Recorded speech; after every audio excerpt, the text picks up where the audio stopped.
Well over a decade ago at this point, I committed to moving to Southern California with one of my best friends. We had a band and we wanted to try and make it and see if we could actually make a living playing music. And we knew that once we got there, one of the first things on the agenda was to properly track an album, and the EP at the very least. And we started calling around studios. We found one we really liked called Capricorn Recording Studios in San Diego, California. I was asking him about what amps they had. I was looking for a Marshall sound because I knew some of it was going to be a little bit aggressive. And he said, we can get you a Marshall, we can get you JCM 800, but it's going to cost you a little bit extra. If you want, we have one in-house that you can check out. A lot of people rave about it. So I said, all right, we'll do that.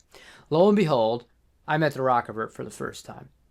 To make a long story short, that decision to be open-minded and try out the Rockerverb instead of insisting on the Marshall was huge for me. Every single track that I worked on, whether it was with that band, for solo stuff, for stuff with my wife as a duo, or for just session work that I was hired to do at the time when I was living in Southern California, the Rockerverb was a huge part of it. It was love at first strum.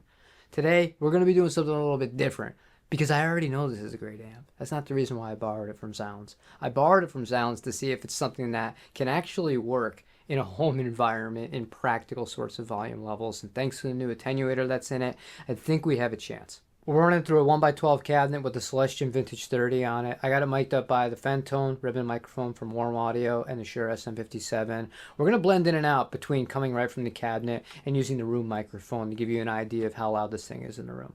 This is with no attenuation.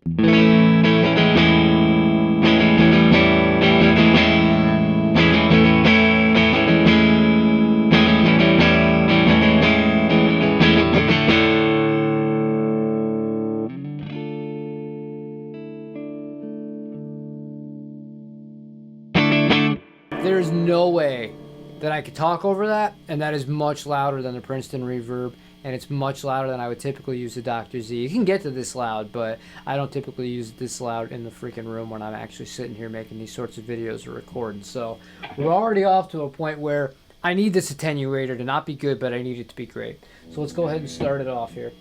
We'll go 4 clicks up.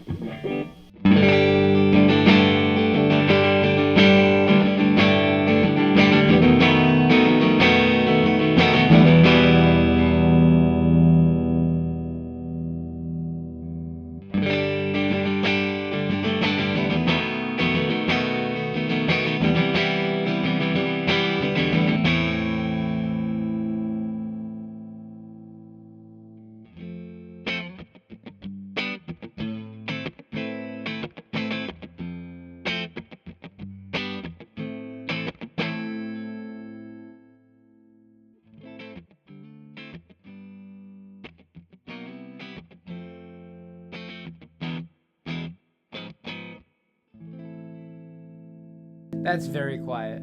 I could easily talk over that.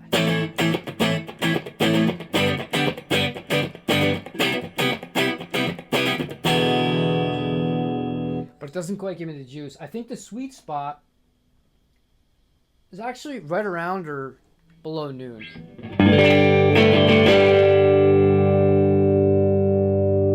Go back to no attenuation again.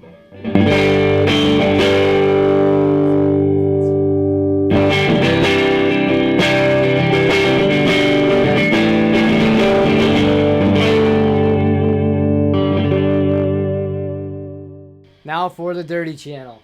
Attenuator is off, the master volume is just above 1, and the gain is right about noon. Call it noonish. We'll go from here.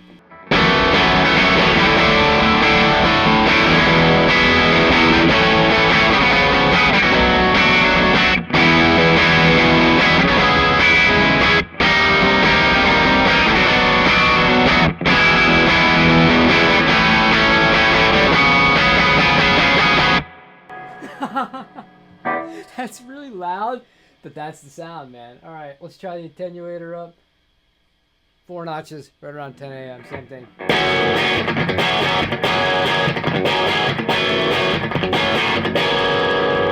the problem is, going to the room mic, you can still hear the amp is pretty loud.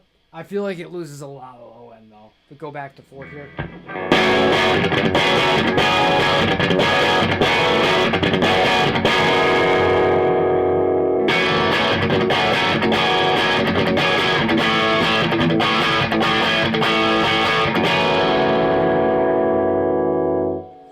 that's with it before noon. So I feel like if we go a little bit further up here, yeah, we'll leave everything else as it is.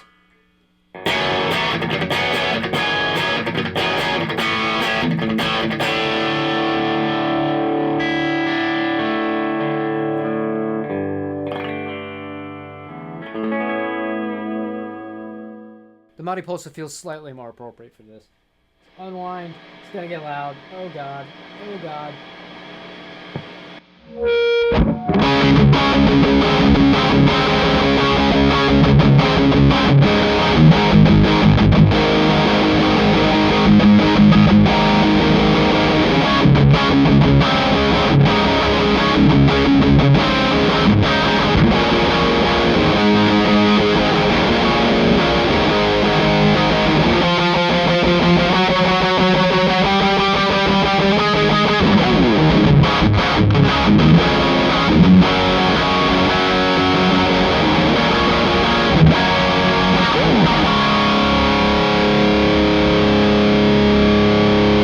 That's so loud. Okay. Now, one thing I want you to bear in mind, the attenuator on that was almost at 10, right now or 11 o'clock, so it wasn't off. If I had turned it all the way off, I probably just would have popped my ears. That would have been really bad, but I won't be shocked if I clipped the microphone doing that. That was really, really loud, but that's why I love the Rockerverb. It's so like saturated, but it still cleans up well. It sounds so great with gain, and with humbuckers, it's a significant difference. Just this guitar especially has a little bit hotter pickups, but man, my God, just absolutely killer tones. This is with the attenuator too.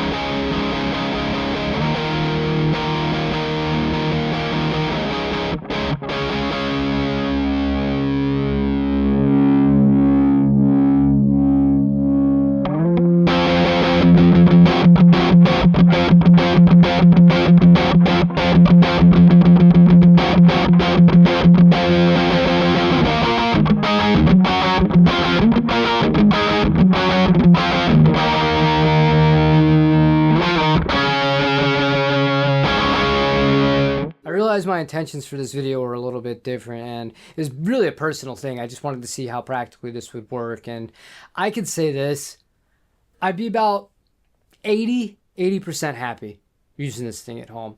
In order to get the sounds that like I love at the volume I really like, where it's really fighting back and you can feel the amp starting to push even with the attenuator on a little bit, it's just a little bit overbearing. It really is. It's just, I know that it's going to piss everybody off. I can feel everything shaking. I mean, if you want to compromise on it a little bit, the more past 12 you get, you're just losing a little bit more of that feel, a little bit more of that low end and everything. And part of that's going to factor into the 1x12 versus using a 2x12 or a 4x12, for example. But at the end of the day here, if you want an amp like this and you want to get the absolute most out of it, the best place to do it is in the studio. You can get manageable tones at home. Certainly, volume-wise, you get great tones.